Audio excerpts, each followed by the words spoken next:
À la une de l'actualité de ce 4 juillet, le 3e jour de la visite du chef de l'État dans la région du Poro. Il est attendu ce jeudi à Kuto et à Tengrela. Bonjour à vous, bienvenue dans ce 6h30 sur RTI 1. La visite du chef de l'État va durer 7 jours dans le nord du pays. Hier, il était à Bangue pour un meeting. À son arrivée, il a reçu les honneurs militaires avant de prendre un véritable bain de foule avec les populations venues lui souhaiter la bienvenue. Le chef de l'État dit marcher sur les traces du père fondateur Félix Houphouët-Boigny. C'était lors du premier meeting de sa visite à Mbangué. Il a exprimé le vœu de faire de la Côte d'Ivoire une nation. De sorte que la Côte d'Ivoire oublie les années sombres de notre histoire, c'est-à-dire les 10 dernières années. Faisons en sorte que nous soyons à nouveau tous Ivoiriens et fiers de l'être. J'ai déjà dit que je rêve d'une chose pour mon pays, c'est que chaque Ivoirien se comporte comme un Américain. C'est-à-dire, aux États-Unis, un Américain ne parle pas de son origine, de son pays d'origine. Il est d'abord Américain.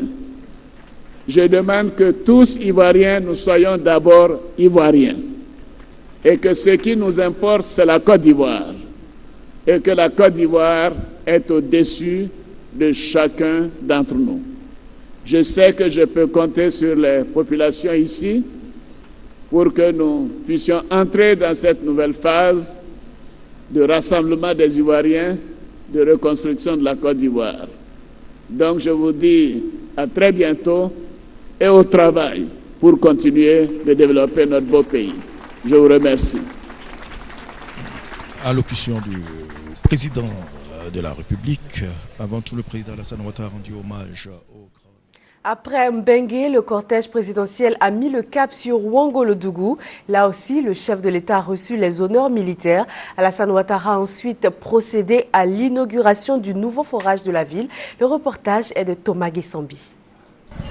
On aurait dit, après le match d'ouverture de Korogo, la deuxième journée de la visite d'État du président Alassane Ouattara dans le district des Savanes, deuxième étape où Ouangolodougou est apparu comme un match de poule avec de grandes actions de jeu.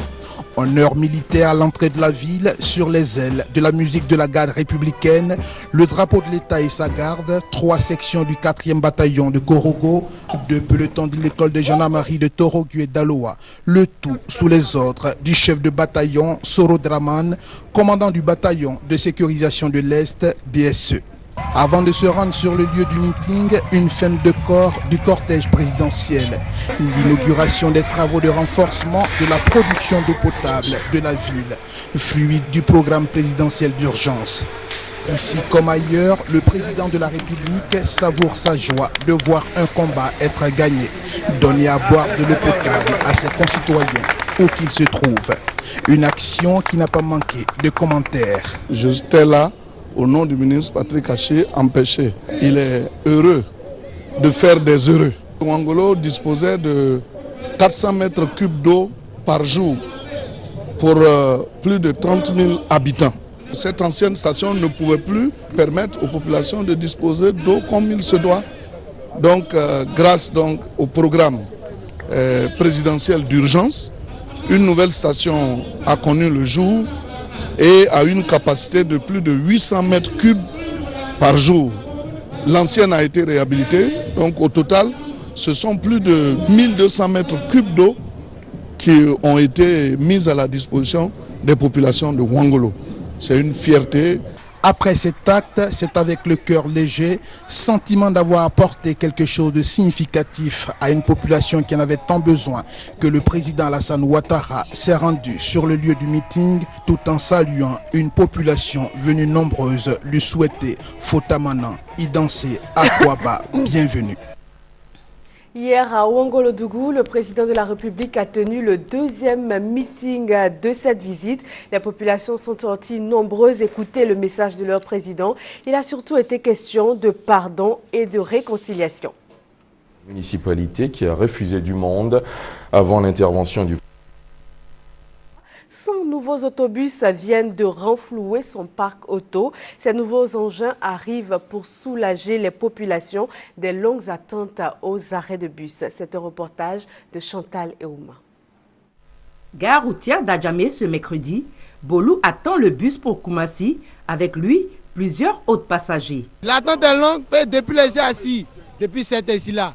La mise en circulation de 100 nouveaux autobus annonce l'arrivée par vague de 400 autres. Pour les passagers, c'est une bouffée d'oxygène. Pendant la rentrée scolaire, quand tous les élèves et étudiants seront là, ça va être vraiment compliqué puisque les bus sont beaucoup coincés. Les bus sont réguliers, on n'a plus de problème maintenant. Sinon avant, ici, vraiment, on avait du mal. Mais ce qui nous gêne surtout, la chaleur. Il fait très chaud dedans. Fini désormais de longues heures d'attente aux arrêts de bus. La Société des transports abidjanais a décidé d'améliorer la qualité des prestations. Nous savons pertinemment qu'il y a des difficultés sur certaines lignes à étudiants. Les lignes qui vont directement au campus, c'est-à-dire 85, 83, les 53, etc. Tant que ces lignes ne sont pas renforcées, nous-mêmes, ça nous cause des problèmes. Parce que quand les véhicules sont surchargés, c'est ça qui envoie quand même des difficultés. On va renforcer toutes ces lignes-là. Visite guidée de la gare nord d'Adjamé au dépôt Sotra de Koumassi, accompagnée d'une enquête d'opinion avec la clientèle. La Sotra en a fait une préoccupation pour connaître les attentes des Abidjanais. De 95 bus en avril 2011, la Sotra est passée à 455 bus aujourd'hui. Et pour cette année 2013, plus d'1 million de nouveaux autobus sont attendus pour le grand bonheur des passagers. Un pari réussi grâce au soutien de plusieurs partenaires de la Sotra. Des partenaires qui ont mis sur pied un plan stratégique à hauteur de 15 milliards de francs CFA pour remettre la Société des transports abidjanais sur les routes. Parlons agriculture. Quelles sont les difficultés des producteurs d'Anarcade?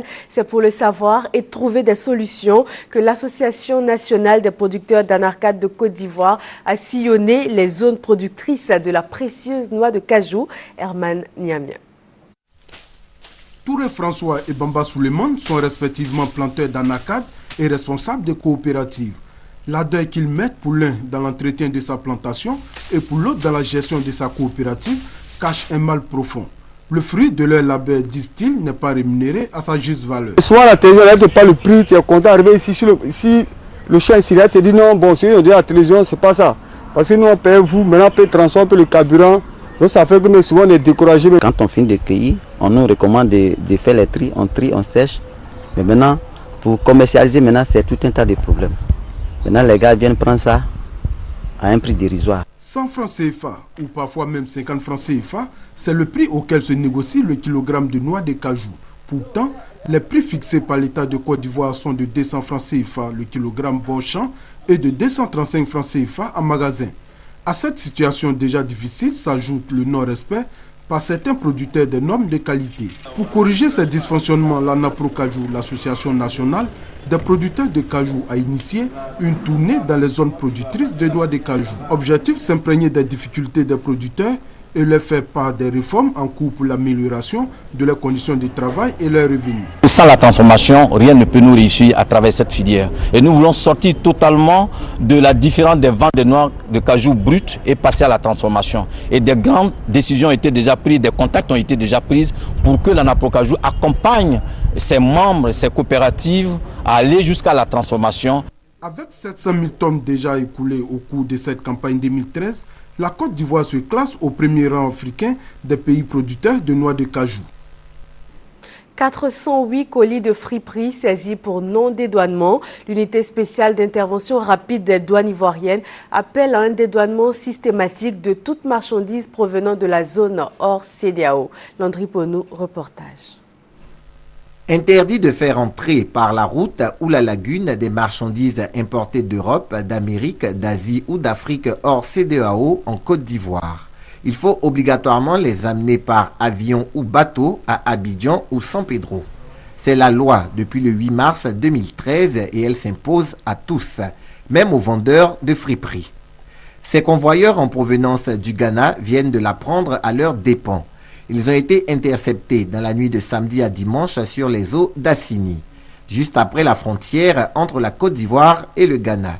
Un coup de filet de l'USIR, l'unité spéciale d'intervention rapide des douanes ivoiriennes. Il s'agit de balles de marchandises de vêtements, en apparence, des vêtements, dont on pourrait évaluer à 2 chargements de remorque. Pour l'heure, nous ne pouvons pas dire exactement la valeur marchande. Lorsque nous leur avons demandé s'il avait des documents, non, il n'a pas de documents. Ils disent qu'ils le ramassent un peu, ils viennent, ils accostent, prennent un camion, ils arrivent là, ils déchargent, ils transportent sur un bateau, et très tard dans la nuit, ils rentrent à Abidjan. 408 colis rentrés frauduleusement en Côte d'Ivoire, un cas de contrebande. Les mises en cause seront donc soumises aux sanctions en vigueur. Pour un travail plus efficace, l'unité spéciale d'intervention rapide des douanes ivoiriennes plaide pour des moyens appropriés au contrôle sur le plan d'eau lagunaire, notamment des vedettes. En Égypte, Mohamed Morsi a été éjecté du fauteuil présidentiel. La constitution du pays est suspendue. Le président de la Cour constitutionnelle est désormais à la tête du pays pour une période de transition. L'armée parle déjà d'élections présidentielles anticipées. La foule en liesse a salué le départ de l'ex-président par des feux d'artifice et des fumigènes place Tahrir. Terminant en Afrique du Sud, malgré l'état de santé toujours critique de l'ex-président, une bataille judiciaire est lancée autour des tombes des enfants Mandela. La famille de Nelson Mandela reproche à l'aîné des petits-fils d'avoir déplacé sans leur consentement la tombe des enfants de l'ancien président sud-africain. Reportage. La Cour constitutionnelle malienne tranche. La haute juridiction proclame la liste provisoire des candidats à l'élection présidentielle du 28 juillet. Les 9 sages retiennent 28 candidatures, dont celle de 4 anciens premiers ministres. Une seule femme est en lice face à 27 hommes. La Cour rejette 8 dossiers pour 2 motifs principaux. Absence de parrainage ou encore non-paiement du cautionnement qui s'élève à 10 millions de francs CFA, environ 15 000 euros. Sale temps pour Essien Habré, âgé de 70 ans. L'ancien président tchadien est inculpé de crimes de guerre, crimes contre l'humanité et torture. Il est placé en détention préventive.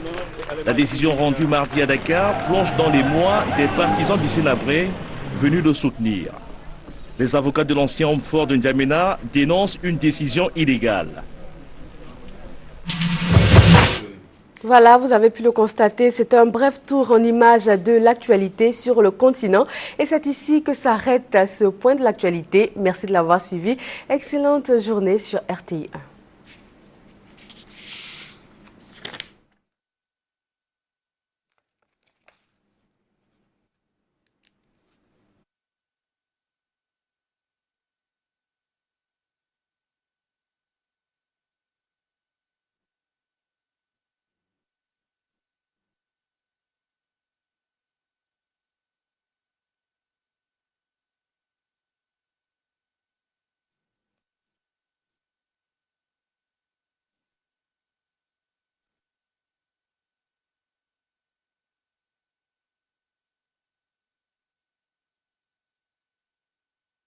Parce que c'est hors de question. Enfin, c'est ma fille qui va au bal des terminales. Oh, je déteste ce genre de folklore. Vous voulez ressembler à une vieille...